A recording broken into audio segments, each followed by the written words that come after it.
Bonjour à toutes, bonjour à tous. Je vous propose que nous débutions notre réunion mensuelle consacrée à la gestion patrimoniale en action, au cours de laquelle Bruno et moi partageons nos convictions au nom de l'ensemble de l'équipe Finaltis. Nous vous remercions d'être parmi nous.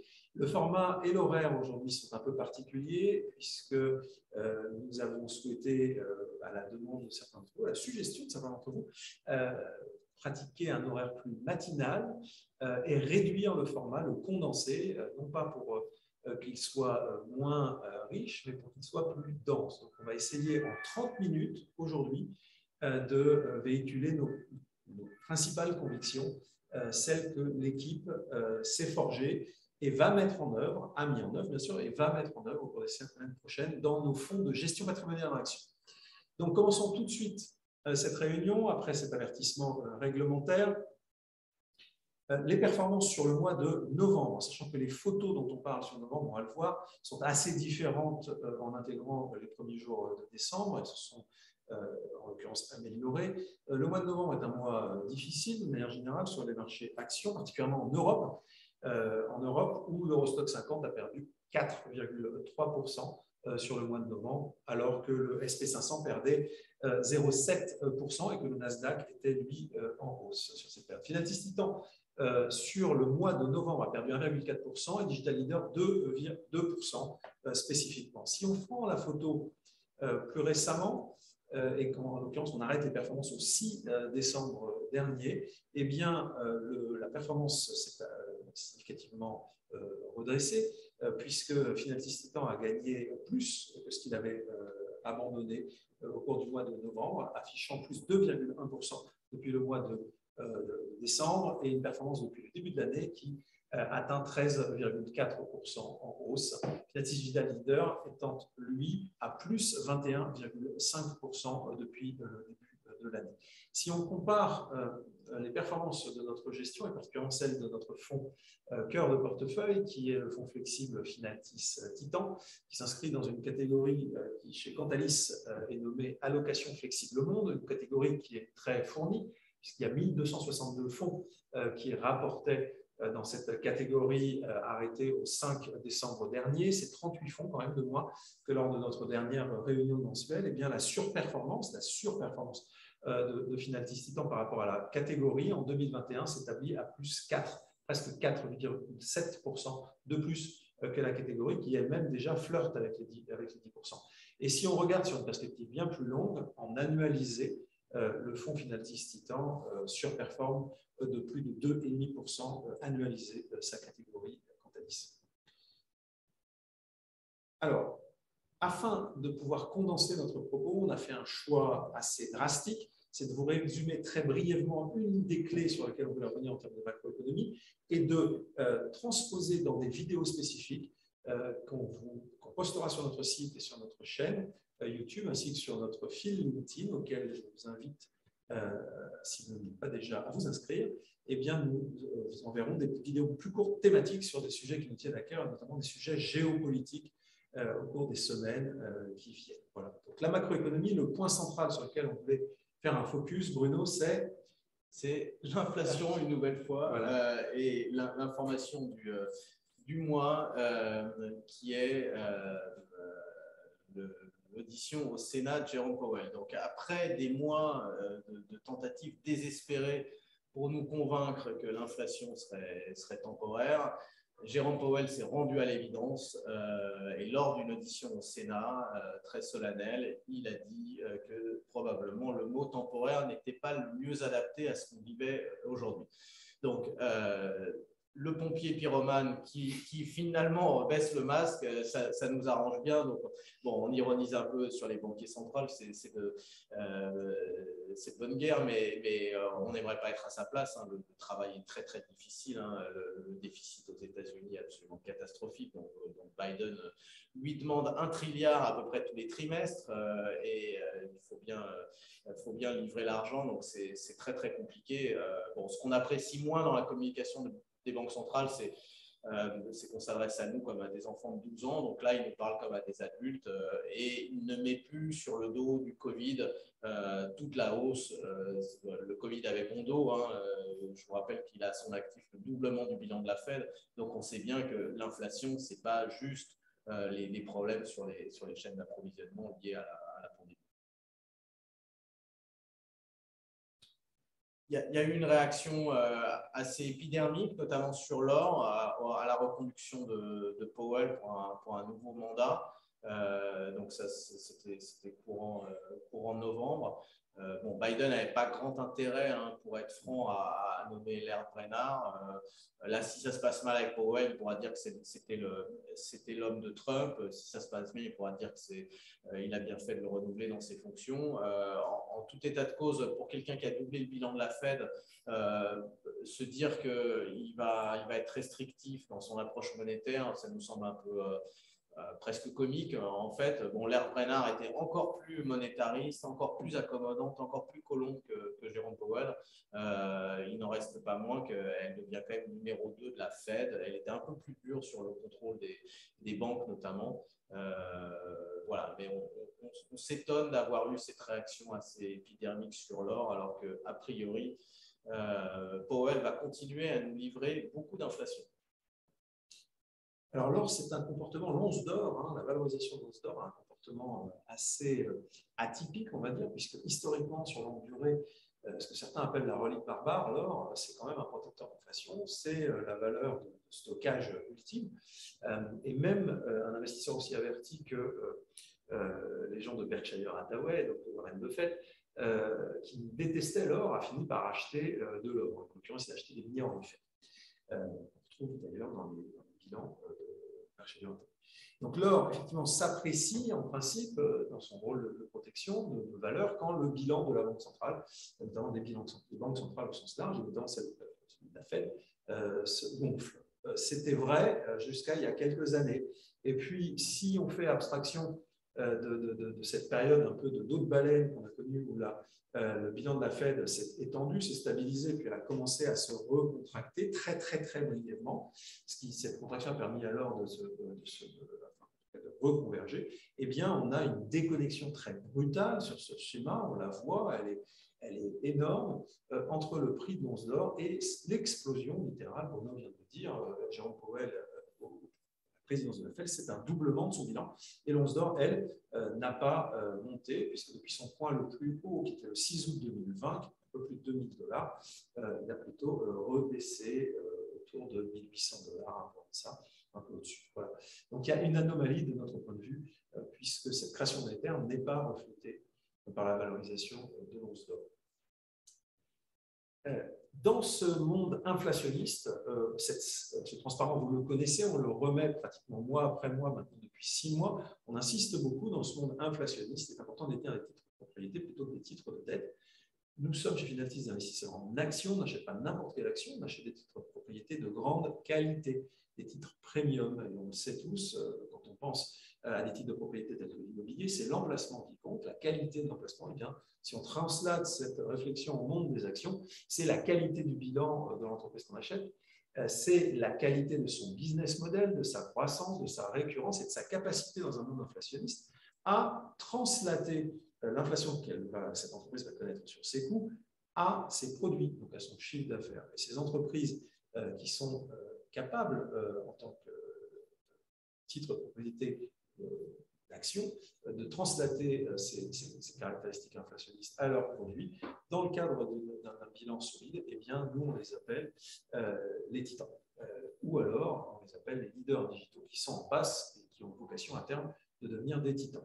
Voilà, donc nous considérons aujourd'hui, sans mauvais jeu de mots, que les equity, les actions résilientes sont les prochaines obligations. Vous avez quelques-uns de ces. Très rapidement, on aime faire un focus chaque mois et on l'a conservé ce mois-ci dans ce format ramassé de 30 minutes. On aime faire un focus particulier qui illustre ce qui est très important, enfin, qui illustre un point spécifique matérialisant la révolution qu'on est en train de vivre sur l'une ou plusieurs de ces plateformes technologiques et qui se transcrivent, ces révolutions, dans les performances boursières des entreprises dans lesquelles nous investissons à travers leurs actions. Là, on a fait un choix très clair qui est de vous parler de GPU, de graphique. Voilà.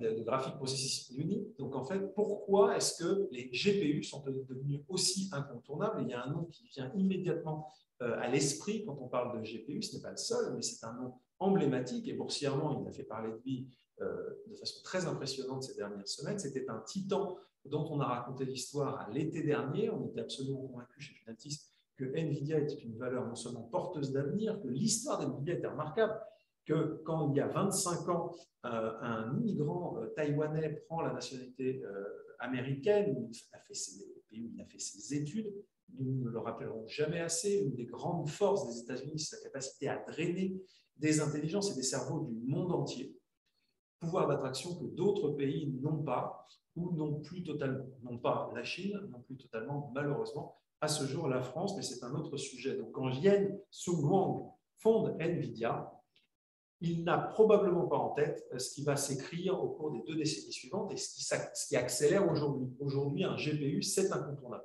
Les GPU, c'était un outil à l'origine réservé aux gamers. Ça servait à afficher sur les écrans quand on jouait de très belles images en 2D, en faux 3D et puis en 3D. On avait besoin d'une capacité de traitement extrêmement rapide, tellement rapide que dans les...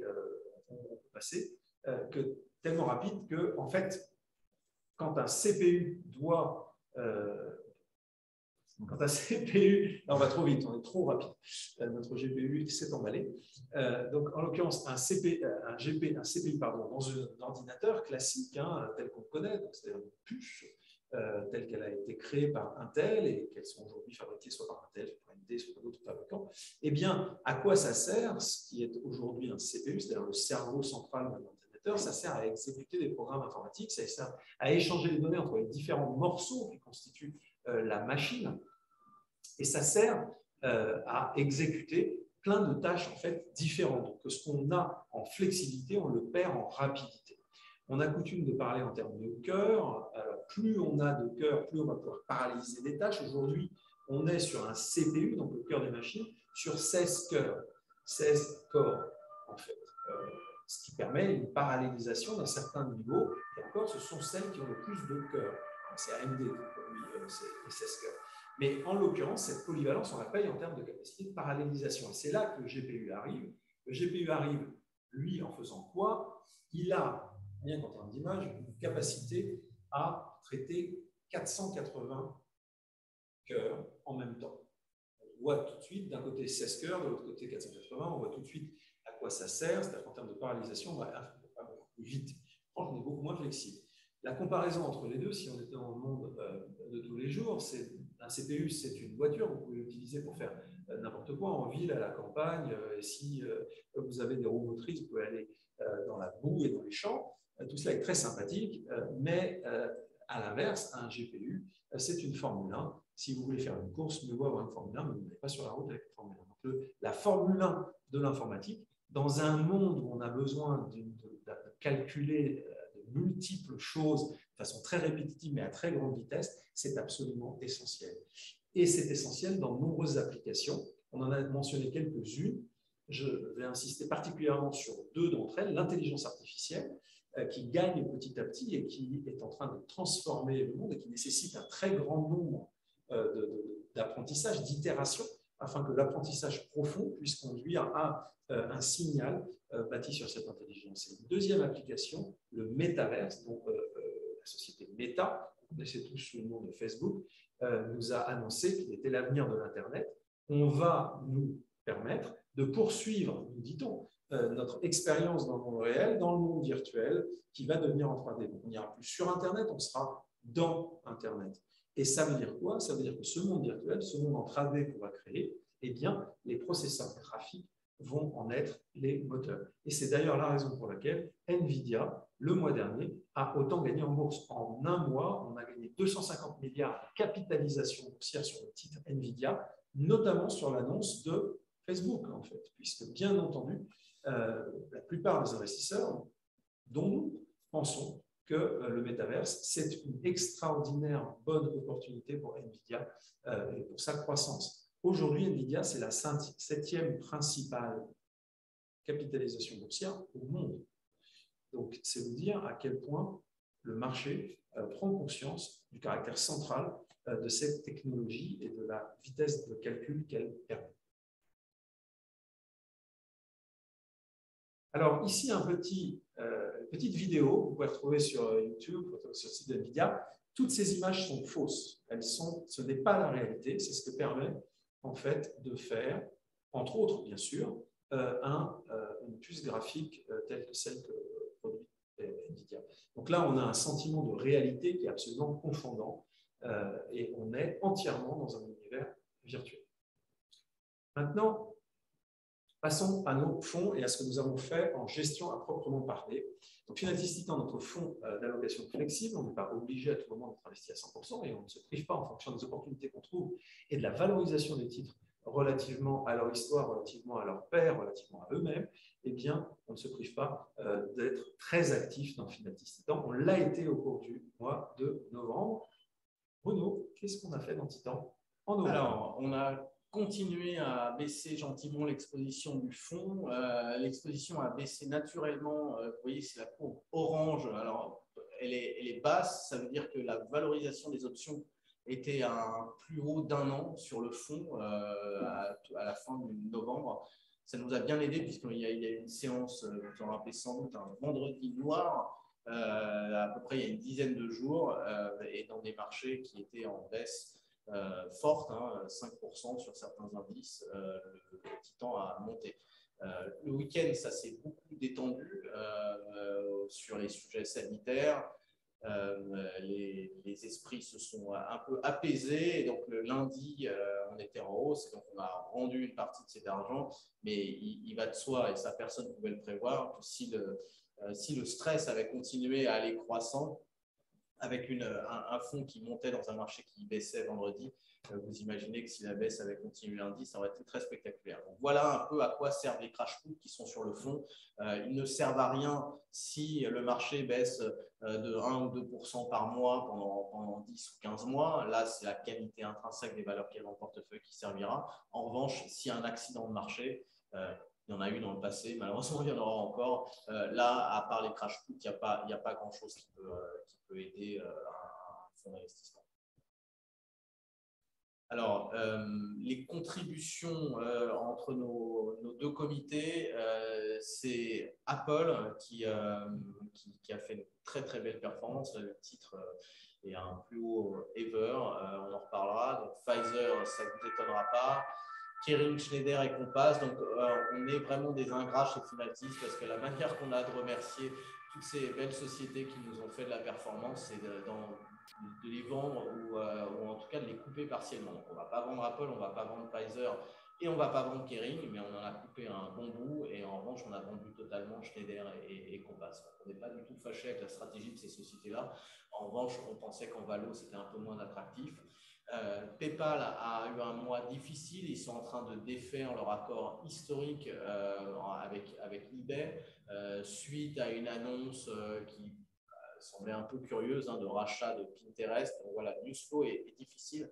La société est en très bonne santé. Les croissances sont très belles. Donc ça devient une grosse conviction. Et bien sûr, on a PayPal aujourd'hui dans le top 10. On s'est renforcé. Alibaba, on fera un focus particulier sur ce titre, sur lequel on a une petite position dans Titan et une plus grosse dans Digital Leader. Les mines d'or, on en a parlé avec Jérôme Powell. Et bien sûr, Safran, le sanitaire ne lui va pas trop. Et Facebook, on changera le logo. C'est Meta, c'est bien sûr Meta. Donc, ce qui n'a pas changé, c'est qu'Amazon est toujours bien installé en tête du portefeuille. Novartis est pour la première fois la deuxième ligne de Titan depuis le lancement du fonds. On a un gros pari sur le paiement. Visa, Mastercard qui est un peu plus loin dans le portefeuille, PayPal. Et on a 2 mines d'or qui sont glissées dans le top 10 et on a fait remonter Walmart qui va toujours continuer à bénéficier des plans de relance aux États-Unis et qui a eu un petit passage à vide boursier.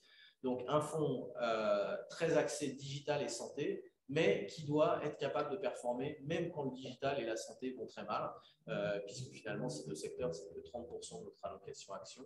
Et donc on a beaucoup d'autres choses dans le portefeuille et c'est bien le rôle de Titan, c'est plus un CPU qu'un GPU, il faut que ça marche dans tous les temps et sur tous les terrains. Voilà. Et donc, un taux de rotation très, très important du portefeuille, puisqu'on a tourné 1/5 de l'encours entre novembre et décembre.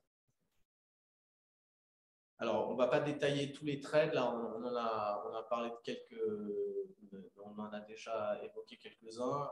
Pourquoi il y a une ligne entre ASML? C'est parce que entre le côté achat et le côté vente, c'est tout simplement parce qu'on a démarré le mois, quoi, la suite de notre dernier comité en vendant du ASML et on en a racheté récemment en fonds. Voilà, donc beaucoup de mouvements comme vous pouvez le voir, les ventes partielles, c'est un petit moins, entre parenthèses, les achats, les renforcements, c'est un petit plus, et quand il n'y a pas de plus ou pas de moins, c'est un achat from scratch, on va dire, ou une vente totale. Alors, un point sur SAP. Vous voyez le CEO de SAP, ça a l'air d'un bébé. Ben, en fait, c'est un bébé. Il a tout juste 41 ans. Il vient, c'est un pur produit SAP. En revanche, il est là depuis très longtemps. Il vient prendre le relais d'un mode de gouvernance qui n'a pas trop réussi à SAP, où il y avait une gouvernance bicéphale. Voilà, ils avaient tenté quelque chose, ça n'a pas trop fonctionné. Mais la boîte, elle, fonctionne bien. Elle est toujours les premiers actionnaires, et ça, c'est chez Finaltis, ça nous rassure toujours beaucoup. Les premiers actionnaires sont les fondateurs qui ont un certain âge aujourd'hui de SAP. C'est un gros bébé, hein, 145 milliards de market cap. C'est avec Dassault Systèmes les deux seules boîtes de logiciels qui ont aujourd'hui une emprise mondiale. Hein. D'ailleurs, SAP vend plus de logiciels à l'extérieur de l'Europe et du Moyen-Orient que dans sa zone de chalandise naturelle. Et c'est bien sûr le leader mondial des progiciels d'entreprises intégrées. C'est une société de software que vous pouvez acheter autour de 20-22 fois les résultats. Donc, c'est assez inédit hein, dans le monde du software où tout est cher. Alors, il est vrai que le profil de croissance de SAP est un peu atypique aussi. Hein. Ce n'est pas de la croissance explosive comme Salesforce ou Shopify. C'est 5-6% par an. En revanche, c'est très résilient. Ils nous l'ont montré pendant la crise. Hein. Le chiffre d'affaires, alors que SAP sert des boîtes industrielles hein, qui étaient au cœur de la tourmente, le chiffre d'affaires a baissé que de 1% en 2020. Et SAP, c'est beaucoup moins boring que ça en a l'air. C'est une société qui est complètement projetée vers l'avenir et l'innovation. Une très grande innovation hein, qui était ANA, hein, qui est un système de base de données in-memory qui s'implémente chez les clients petit à petit. Et pourquoi c'est important, le in-memory? C'est tout simplement vous montez les datas de l'entreprise en mémoire vive, ce qui veut dire que la vitesse à laquelle vous pouvez requêter vos systèmes va s'améliorer d'un facteur 100, pour ne pas dire 1000. Regardez la vitesse des requêtes que vous avez sur Google hein, quand vous faites une demande sur ce moteur de recherche. On vous donne la réponse plus vite qu'un accès disque. Et ça, c'est probablement que Google a monté l'ensemble de l'Internet en mémoire vive. Bravo, il fallait le faire. Mais SAP voilà, fait aussi des exploits sur des systèmes d'information très complexes. Et puis, bien sûr, il y a la nouvelle frontière, hein, l'IA. Donc, ils n'ont pas attendu pour aller dans ce domaine-là. Ils ont des chatbots qui peuvent être utilisés par les entreprises qui sont très, très performants pour gagner du temps pour répondre aux clients. Et puis, comme c'est une boîte de processus et d'automatisation de processus, l'idée, c'est de s'appuyer sur le machine learning pour trouver des processus plus efficaces dans l'entreprise, de les formaliser, puis de les graver dans le marbre. Donc, voilà, c'est du software prudent, on va dire, mais très innovant. Alors, Finaltis Digital Leader, là, on est sur la digitalisation du monde, donc la surcroissance que permet la digitalisation du monde, surcroissance qu'on cherche à capter en investissant dans les valeurs qui en bénéficient le plus de façon récurrente. La taux d'annualisation sur 3 ans est très significativement au-dessus de 20%. En novembre, le fonds a un peu souffert, notamment parce qu'on n'investit pas dans les valeurs Nasdaq exclusivement, on investit pas mal en Europe. Le fonds est très diversifié en termes de thématiques, puisqu'on a une douzaine de thématiques qui sont clairement représentées dans un portefeuille bien diversifié. Alors, on a pas mal travaillé. Voilà, toujours très actif, même si bien sûr on n'est pas sur les taux de rotation de Titan. De l'aide de Nvidia, hein, qui après un parcours absolument fabuleux, avait rendu un peu de terrain et revient tutoyer ses plus hauts. Apple, ben, elle était en tête du portefeuille, elle est maintenant en troisième position, elle va baisser aussi sans doute un peu à cause de ces sujets de valorisation. En fait, le problème avec Apple, il n'est pas très grave, hein. C'est juste que le marché s'emballe et achète des produits qui ne sont pas encore sur les étagères. La voiture virtuelle, elle est très virtuelle, hein. Enfin, la voiture, je dirais, autonome, elle est très virtuelle chez Apple. Et puis, les casques de réalité virtuelle le sont totalement, hein. On n'a pas vu les produits. Donc, voilà, c'est bien d'acheter les produits futurs. Maintenant, ça serait pas mal de voir ce que ça donne. Et puis, Apple a envoyé des messages à ses sous-traitants assez clairs sur le fait qu'il ne fallait pas non plus trop produire parce que les volumes de vente sur les derniers iPhones ne sont pas fantastiques. Voilà, mais ça reste une boîte dans laquelle on a un très fort niveau de confiance. Donc, on ne vous parlera pas d'Elon Musk ce mois-ci, c'est un exploit, mais Tesla se glisse dans les meilleurs contribs. Teladoc nous coûte de l'argent, mais on croit beaucoup à cette société. C'est le Doctolib américain, hein, donc c'est Doctolib puissance 50. C'est très puissant. Voilà, je pense que vous avez vu ces derniers temps, surtout à quel point une plateforme comme ça pouvait être utile au quotidien. PayPal devient une core conviction, je dirais partout, hein, chez Finatis, dans les mandats, dans les fonds. Voilà, c'est une société qui s'appuie sur 400 millions d'utilisateurs aujourd'hui, qui utilisent de plus en plus la plateforme. Le news flow, comme je vous l'ai dit, était un peu plus difficile ces derniers mois, ce qui explique ces difficultés boursières. Voilà, on ne rentre pas dans plus de détails. Donc, un fonds très diversifié en termes de sous-thématiques, mais 100% digital. Et dans le top 10, il y a beaucoup de variétés. Il n'y a pas de GAFAM, bien sûr. Il y a des semis, il y a du service aux entreprises traditionnelles comme Accenture. Et il y a pas mal de paiements, hein, puisqu'on a PayPal, mais un peu plus loin dans le fond, on a Visa, Mastercard, donc un gros pari sur le secteur. Alors, justement, Alibaba, on voulait faire un point parce que c'est clairement une société qui est sous très forte pression boursière. Donc, vous voyez le graphique, ça valait 300 dollars, ça en vaut 126. Alors, quand une société baisse, il y a différents. Il faut bien comprendre pourquoi ça baisse. Donc, ça peut, en fait, on a des sociétés qui baissent en bourse, mais dont le prix augmente. Et là, on se dit, la baisse, elle va durer parce que si, à mesure que la société baisse, je la paye de plus en plus cher, je ne suis pas prêt de voir la fin du tunnel. Ce qui est très encourageant chez Alibaba, et compte tenu des tendances de chiffre d'affaires et de résultats, là c'est le chiffre d'affaires qu'on a mis, que vous avez en haut, vous voyez que c'est absolument prodigieux en termes de croissance et même de régularité dans la croissance. Alibaba baisse, mais surtout c'est la valorisation d'Alibaba qui baisse, hein. Donc il fallait débourser 29 fois les résultats en octobre 2020 pour se payer une action Alibaba. Aujourd'hui, c'est autour de 13 fois, alors que ce qu'il y a dans les tuyaux, c'est 23% de croissance en 2022. Donc, une société de cette taille, leader dans la plupart de ses métiers, vous allez payer 13 fois pour plus de 20% de croissance. Moi, j'en connais pas d'autres, hein. Aujourd'hui, c'est la seule. Alors, quand on dit leader, hein, c'est pas juste un mot en l'air comme ça. Et leader du e-commerce en Chine, vous imaginez sur un pays continent ce que ça représente. On parle de 863 millions de clients. Il y a 1,2 milliard de clients actifs au moins une fois par an sur cette plateforme. Et c'est aussi le leader du cloud. C'est aussi le leader du paiement. Voilà, la liste des produits d'Alibaba est sans fin.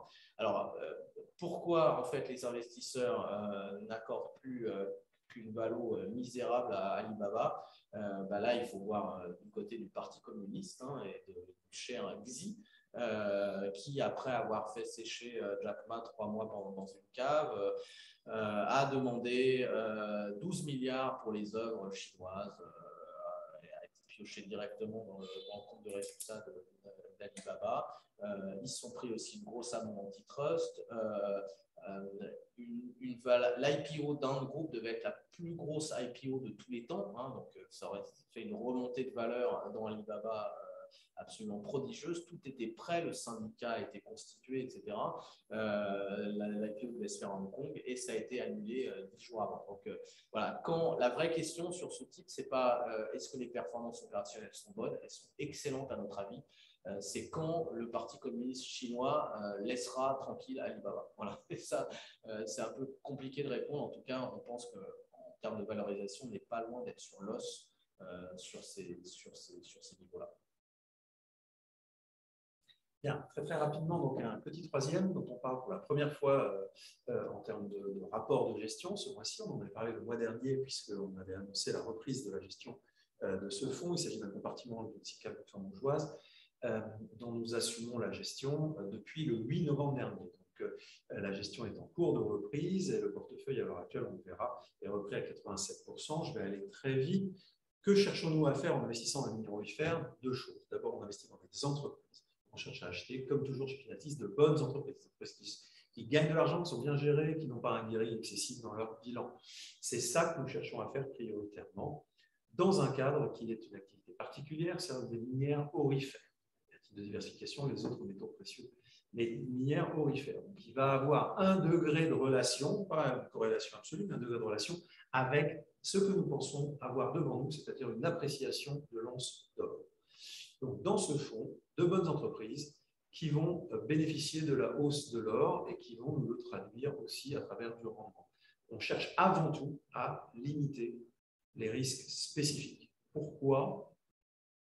Alors, le portefeuille vient tout juste de rentrer dans le périmètre de Finatis, hein, puisqu'on a eu la gestion effective le mi-novembre, donc il est investi sur sa cible à 87%. Et donc, pourquoi éviter les risques spécifiques? Parce qu'après plusieurs années d'études, hein, c'est un sujet, l'or, il y avait déjà de l'or très présent dans le mandat, on investit sur les mines d'or depuis longtemps. Ce qu'on a constaté, c'est qu'un fonds mine d'or qui performe bien, c'est un fonds qui évite la sinistralité. Donc, dit plus directement et plus vulgairement, vous évitez les faillites et votre fonds, il ira très bien. Parce qu'il faut bien voir que notre terrain de jeu sur l'or, l'univers d'investissement sur les mines d'or stricto sensu, nous, on l'a agrandi un peu aux minières généralistes, mais vous travaillez sur une market cap qui est plus faible que LVMH, quoi. Vous travaillez sur à peu près 200 milliards. Quoi. Donc, vous travaillez sur un petit bout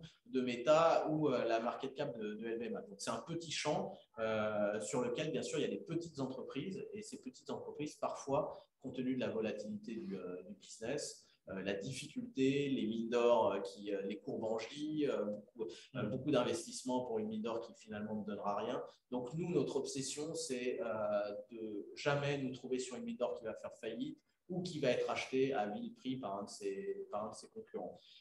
Donc, le portefeuille, là, il est très typé. Déjà, vous voyez des leaders.